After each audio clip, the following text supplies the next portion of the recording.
Hello and welcome to the Genius Move Audio Academy podcast. My name is Paul Brewer. In this podcast, I'll chat to people who are professionally involved in the music business both here in Ireland and abroad. If you're listening to this, perhaps you have an interest in learning. Please visit geniusmove.ie, check my courses or book a one-to-one teaching session. Our guest this episode is mixer Aidan Cunningham. Aidan's background is in noisy metal music.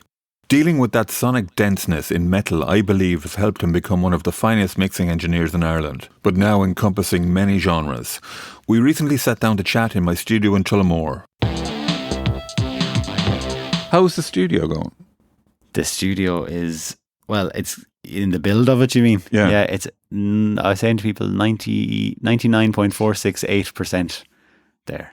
Oh, right, okay. So, well, it's done, apart from the moving in of the last bit of furniture and then rigorous acoustic testing. This is the final testing. So initial tests were done, and what I thought would be maybe a 4 or 5 month project is now on month 12 or 13. And that's down to slow up in materials and get things delivered. But then also just needing to look at it for 2 weeks and going, is this actually, considering careful, and you go so far into implementing something, then going, actually, no, I need to sit with this now for another week, and then that causes a delay on a thing. So I'm always changing things around, Livy. Yeah, if you can feel it, and you kind of need to set yourself up to be able to do that, right? Not box yourself in, right? Like, if I need to move this monitor 4 feet to the left, is that going to now block a light switch? Or just little ergonomic tactile things that are actually really important in the place working or not. So very nearly there and very much looking forward to it. Talk to me about the room and monitors. What is the combination? You use Amphion, is that right? I am Amphion. I Amphion till I die, unless something else comes out, but I can't hear anything else better at the moment. Right. Amphion 218s is the model I'm using at the moment. Right. Which aren't huge. They're tall. Like they're not huge in like mega stack. Yeah. Massive, but they're actually quite tall. Yeah. They're very slim and tall, but they're a nice big. They're still a near field monitor. Yeah. I just love mixing on that near field, punchy, close to my ears kind of feel. Anytime I've heard those, what would you call them, the flush mounted systems, like the massive fixed in, they're flattering, and they're like, oh wow, they're loud in the low ends. Oh my God, it's rumbling my chest, but I never felt like I could mix on them. Right. I know they're probably more for checking on, or what they call them, the A&R speakers, if someone's coming into. What sort of rooms have you listened to them in? Would have heard them Flux Studios, New York, Atomic Studio in New York. The Grouse Lodge has a pair there as well. So just, they're known as kind of the A&R speakers. So someone comes in and you crank it. You go, yeah, that's good. But I'm definitely a near field kind of guy. Near field till you die. Near field and Amphion till I die. But to the question of the relationship of the monitors and the room, well, I kind of have come to view them as one. Yeah. And I feel maybe that's a downfall of, not to say a downfall, but it's something a lot of people don't consider. And it's something you learn by fire, by doing. I used to mix in a very small, squarish, cuboid room, and was very concerned. Why is there no low end in my mixes now? But there's loads in here. You just didn't realize it. You didn't think about it. And then you go through it, and you go through learning. You get advice, and plenty of advice from you. And I remember you suggesting to me, I think, why don't you just hold the cloud up over while you're listening, like get an acoustic cloud and hold it up and just listen, and you could hear it. You could hear it happening in real time. The difference. It's like, okay, now I need to learn more about this. Possibly, I'll say even more so than the monitors you're using. I think the room is the biggest.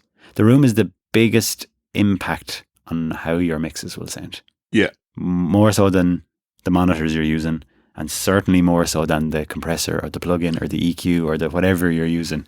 Yeah. Now, it's probably the hardest thing to change then as well. It's not the crux of it. Like, if you have your room, you can't really go, you know what, today I'll move the wall a meter. Yeah. I seem to notice this almost headbutting with physics. So someone might ask for advice on, hey, could you have any tips on how I could fix my 4 meter by 4 meter by 4 meter room. Yeah. And you kind of go, well, you can't really. But they're like, what do you mean you can't really? Of course you can. Surely there's a thing. Yeah. Surely there's a gadget. Surely there are some gadgets that may help somewhat. You can't fight the physics. Yeah. Like that seems to be. And if someone's listening to this, maybe wondering, what am I talking about? Or you'll certainly know more about it than I do, but the physics is that the boundaries of the room and the dimensions and the relationship of those boundaries, your floor to ceiling, your wall to wall, all that will skew your perception of the mix if both the frequency content of the room and the reverb time in the room and the relationship of those is distorting what you hear. And I say to people, it's the closest thing like putting on the wrong prescription glasses and trying to paint or trying to read. Or taking the wrong prescription for medicine, yeah. Yes, you will be somewhat altered. Yeah. And at best, it's guesswork then. It's like if you've got the wrong glasses on and everything's fuzzy, you can kind of see, okay, I'm using a green paint here and I'm painting a hill and I'm kind of painting a house. But if you can't actually see what you're doing, it's guesswork at best. Yeah. Because the other thing I was thinking about that now, relatively recently, was the idea that an experienced engineer can sort of semi-mix blind. Somebody in your own position could come in here and do a reasonable mix in this room. You could just do it because you would know it's roughly that, it's roughly this. And that's the thing that's missing from the early learner, because they haven't actually seen or heard what it can be. Yes, that's a very good point. And that's the thing that we're always sort of, when you're talking to the lad with the 4x4 room looking for advice, you have to explain there's no way around it. There is no way around it. So almost the people who need the lovely rooms best are the people starting off. Like, exactly. Because then they can hear, this is how it should be. Yes. And that was always my thinking with colleges as well, because they should have the rooms to perform and to let everybody know that this sound is the 10 sound, and you will always be searching for that. Well, you hear of other engineers, or I've been in some very nice rooms in studios around the world.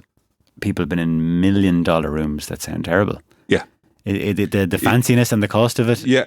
Or you could just be lucky in your room. Yeah. If you buy a house or you're renting a unit in a building and the proportions happen to be good, or at least a good starting point, you like it's a nice, it's an easier fix. Yeah, absolutely. And smallness is the killer. Absolutely the killer. Even if you operate in just a bigger room, that will straight away make it better. I suppose you're compounding the issue the smaller you go, the more help it needs. Yeah. And again, for maybe people listening who aren't exactly sure what we're talking about, it's the room should almost sound like nothing. Exactly. That's what you're looking for. And that's actually why I love the Amphion monitors as well. I almost feel like there's no monitors in front of me. Whereas traditionally, if you have your monitors in front of you and you pan something left or right, it's like, oh, there's that sound in that monitor in front of me on the... Yes. The Amphions feel like there's nothing there. It's like I'm mixing in air. I think where it's very important to have a really good room is if you're kind of expected to be mixing a song a day or so, and that just has to be right. Like you're not spending 2 weeks on it and going out to the car and listening to it and going back and checking it on this. Like there's a certain amount of checking I will do 100%. Like I'll do a mix. I'll get what I'd say a 95% me being happy with a mix in a day, like in a pass. And either I will send that off for comments that evening, or maybe depending on the scheduling, I'll come back the next day myself, spend another half an hour with fresh ears. Yeah. That could be on a different monitors, different headphones, different thing. Yeah. And it's that objectivity where the 5% of magic happens in. Yes. Because I kind of feel in the first pass, right, we've established the aesthetic of the song. This is the feel of it. This is the verse. This is the chorus. This is the drum sound. And I'd very rarely go back and be adjusting kick sounds or snare sound. It's how do you make it move in the last little percent or the last 5%? Yes. Bit of automation, bit of a whatever it might be, whatever the fresh listen gives. But that's really only possible in a really good listening environment. Otherwise, because you're removing the guesswork. So, at what point do you think you sort of learned that? You understood the value of a room? Oh. When I got my room to a state that I was stopping having to do guesswork. Yeah. And then suddenly nipping out to the car. It all, like if you look at it, nipping out of the car. which is I never found that great anyway. Yeah. But that's another discussion in a minute. If you look at it purely like as a business scalable economic thing, if I can mix a song in a day versus 3 days, absolutely, yeah. well, there's the scalability. I can now do more albums per year or more songs per year. Like it's, yeah. And that's, it's not about what would you say, an assembly line or doing something faster. But if I'm getting there faster. Exactly. The value of doing it faster makes you better as well, isn't it? And that makes the song better. The comment you made before was radiation. Mixing radiation. Yeah. So when you open a session to mix, pretend it's radioactive. And the longer you are in there, your ears are going to melt. Yeah. Your ears are going to decay. So, and another bit of advice I give to people is, let's say you have a song to mix, and maybe it's a home project or whatever. Instead of spending a week mixing that song, mix it 7 times in the week. Like just go for it. And like just whatever happens, it doesn't matter. And particularly if you're practicing yourself. Yes. Don't spend 7 weeks butchering it to death, because the listener doesn't spend 7 days going, well, they might listen to it if they love the song, but they're not listening to it 1,000 times a day for 7 days going, is that tambourine a little bit too sparkly? Like, yes, indeed. They get a feeling from the song, and you need to mix as if you're enjoying the feeling of it. Yeah. Yeah. I would be of the opinion that I never mix for an audience, but you should listen as a music listener would. Right. So I don't make decisions going, I think the general public would like it if I made a snare sound like this. Yeah. But you make the song feel exciting or sad or happy or whatever the emotion's supposed to be, as a listener of music would enjoy it. Not, did he use an 1176 compressor on that under snare mic? Nobody cares. It doesn't matter. I don't care anyway. Yes. In terms of EQ is the obvious one because it's there in front of you. Compression might be the next one. And saturation might be the 3 ways, excluding time-related effects and stuff like that. Might be the 3 ways of affecting a tone, a recorded tone.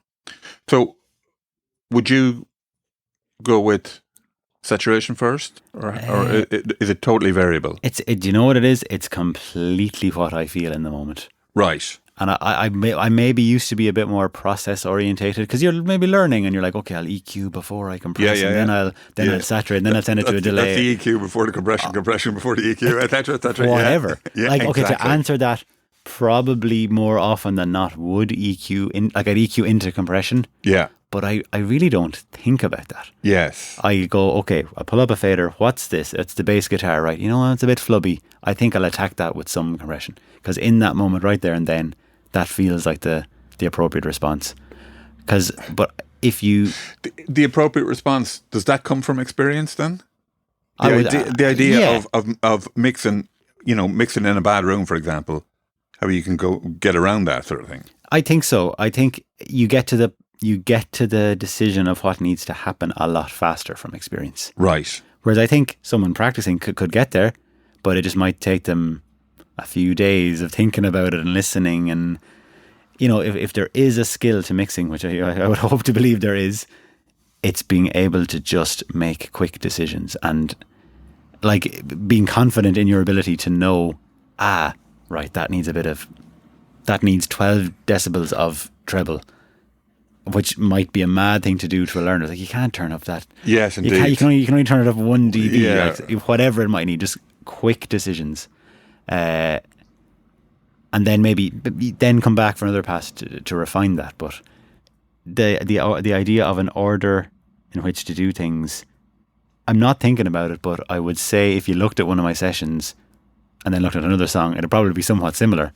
But I'm really trying to avoid engaging the technical part of my brain as much as possible. Right. So I've studied my EQ, I've studied my compression, I've studied all the really important sound engineering things, so as that they're in my brain to a point of muscle memory.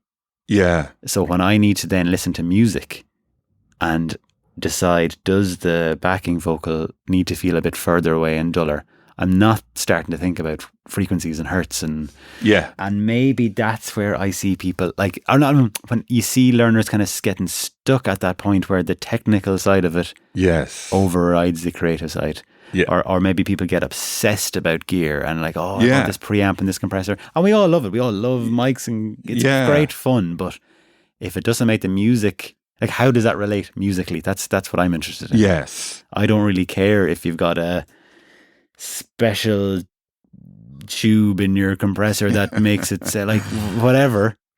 What does that make the vocal feel more forward, back, more bright, more excited? Like that's, unless it's relating to musical useful information.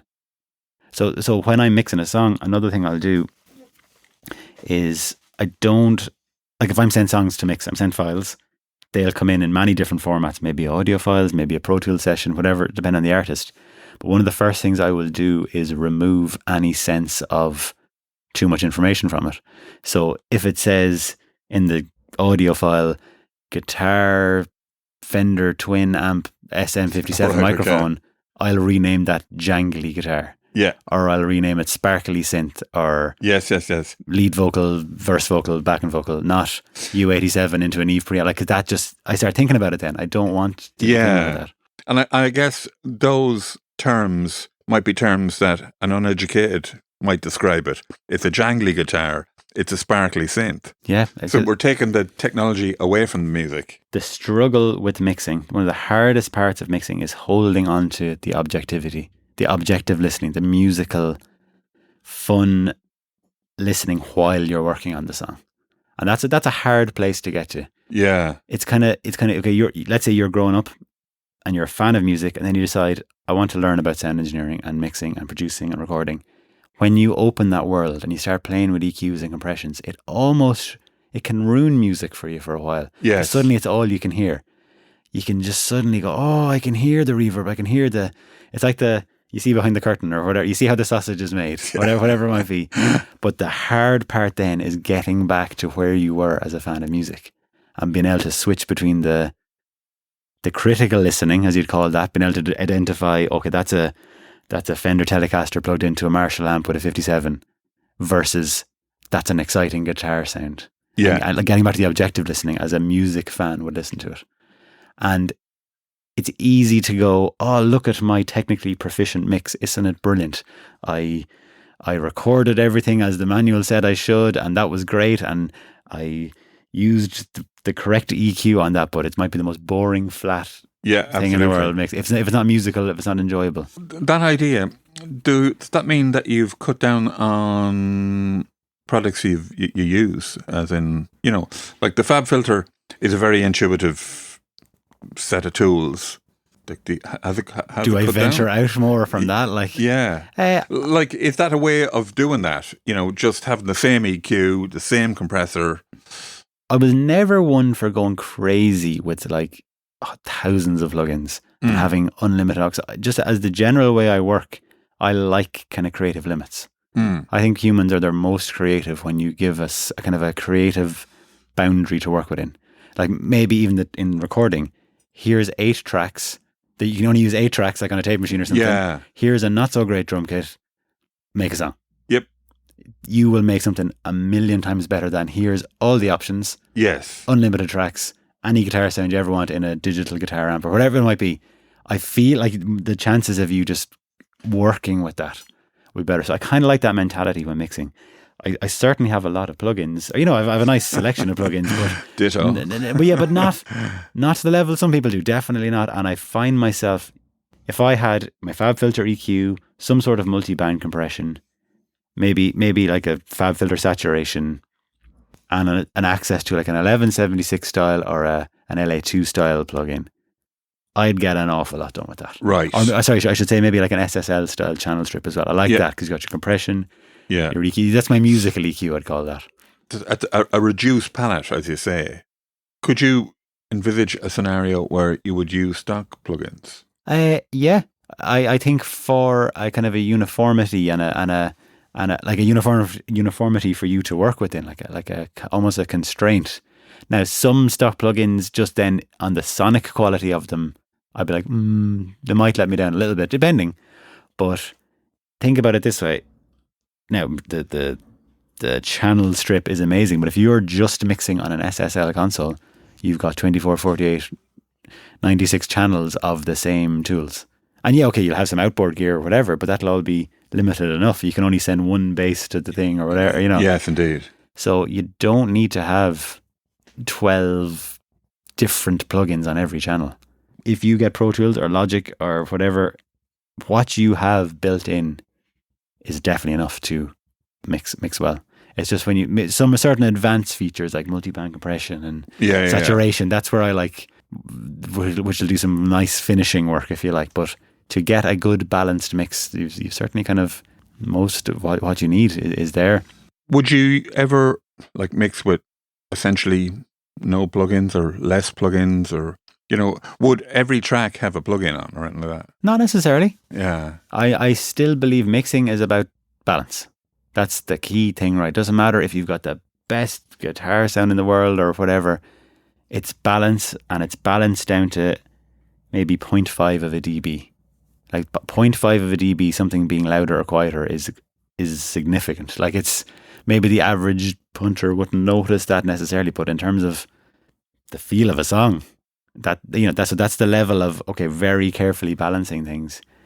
So not every track in a session would have a plugin on it at all. It's definitely about balancing, and if needed, you'll address a track. If there's something, okay, that's not quite sitting right, or it's too bright or not bright enough, or not exciting enough, or not, it's too dynamic, then that will be addressed with processing. But right, yeah.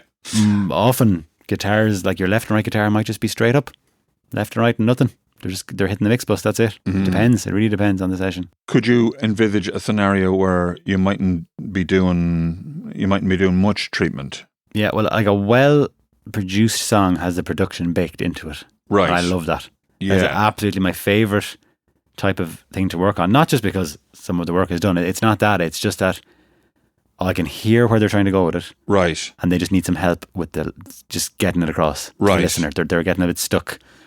Something's clashing, something's not working, there's something that needs to be resolved. But a well-produced song will have, if you put all the faders up to maybe 0, or like within, relatively up to 0, you'll have a good sound and a good feeling song. It's just the emotion of the song mightn't be exactly, how it transitions into the verse and the chorus mightn't be right, or how it's impacting the listener.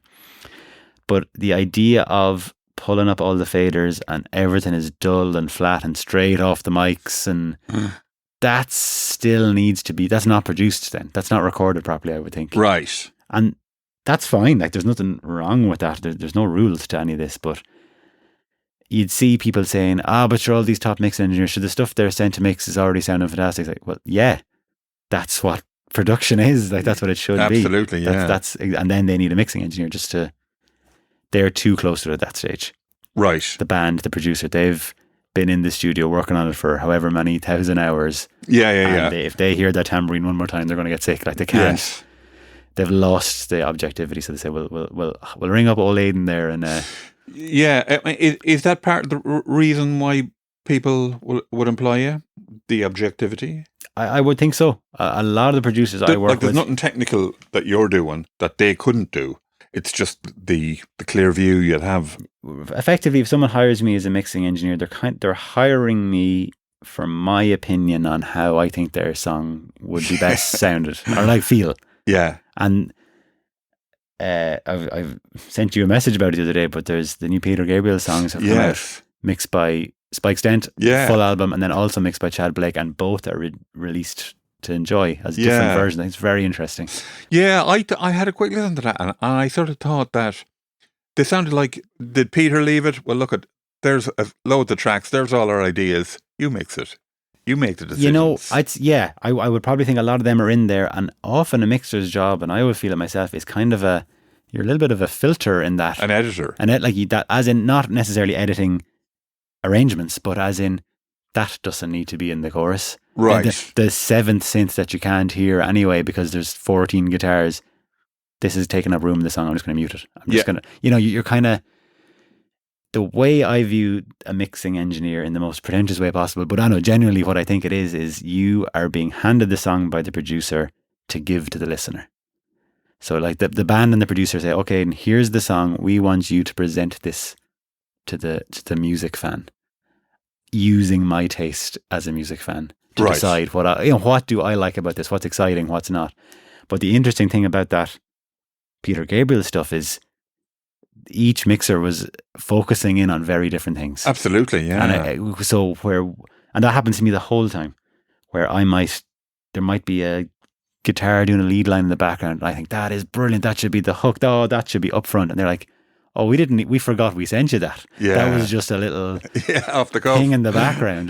Could you maybe look at the synths a bit more? I was like, sure, fine, whatever. Maybe I went too far on a personal. Yeah, but then bands often love that. They're like, oh, we never thought that could be the forefront of the song. Brilliant. We love it. It's great. So I very much react as what would I think? What do I feel sounds good? Not what do I think the public will like? Because then you're not serving anybody. I'm just giving my flavour on what I think this should be. And if I love music enough and I feel like I know enough about it or different styles of music that I don't think it's going to sound bad. I don't think I'm ever going to send someone to mix this like, oh, that's awful. I would hope not. Maybe I'll be proven wrong, but it mightn't be the right mix for the person, and that's the idea that 10 different mixers will give you 10 very different songs. It's a very important stage of how a song feels given to the listener. That was like it was planned at the beginning. They planned in the studio to hand this out, extend the creativity by the individuals involved. Very much. And that's Spike Stent and... It's Spike Stent. Chad Blake has... So the Spike Stent has done a bright side mix. Chad Blake has done the dark side mix, which is supposed to do the moon, I think. Bright side, dark side of the moon. Not necessarily. It's not like a brighter mix or a darker mix in the name. It's not that. It's just the approach. And then there's actually an Atmos version called the inside mix someone else has done. Oh, right, okay. Which I haven't heard that. Yeah. But I think that whole album is based off perception and how humans perceive things in the lyrics. So that's a very clever idea to have two completely different mixes on it. Yeah.